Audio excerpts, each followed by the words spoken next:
বিসর্জনে যাওয়ার পথে গাড়ির চাকায় পৃষ্ঠ হয়ে মৃত্যু হলো এক মহিলার। ঠিক আমি যেখানে দাঁড়িয়ে আছি, অর্থাৎ শরৎ বোস রোড, এখানে রাত্রির 11টা নাগাদ, শুক্রবার রাত 11টা নাগাদ এই গাড়িতে করে প্রতিমা নিয়ে যাওয়া হচ্ছিল গঙ্গার ঘাটে বাবুঘাটের উদ্দেশ্যে। যেমনটা জানা যাচ্ছে যে বালিগঞ্জ থেকে এই প্রতিমা নিয়ে আসছিলেন, সঙ্গে অনেকেই ছিলেন এবং এই যে ট্রলি, এই ট্রলির উপরে এক মহিলা বসেছিলেন, বছর 50 বয়স।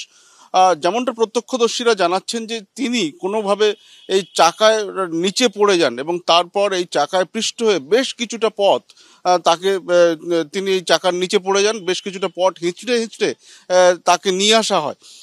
তারপর যেমনটা জানা যায়, ঠিক এখানে এসে সবার নজরে পড়ে এবং তাকে উদ্ধার করা হয়। ইতিমধ্যে তাকে SSKM হাসপাতালে নিয়ে যাওয়া হয়েছে, চিকিৎসকরা তাকে মৃত ঘোষণা করেছেন। যেমনটা জানা যাচ্ছে যে বালিগঞ্জ থেকে আসার পর এই শরৎ বোস রোড দিয়ে যখন যাচ্ছিল এই গাড়িটা, তখন এই দুর্ঘটনা ঘটে এবং ঠিক আমি যেখানে দাঁড়িয়ে আছি এই জায়গাতেই কিন্তু প্রত্যক্ষদর্শীদের নজরে আসেন যে এই সময় যখন তারা নিরঞ্জনে যাচ্ছিলেন, তখন গাড়ির চাকার নিচে পড়ে যান ওই মহিলা এবং যে কারণে তার মৃত্যু হয়েছে।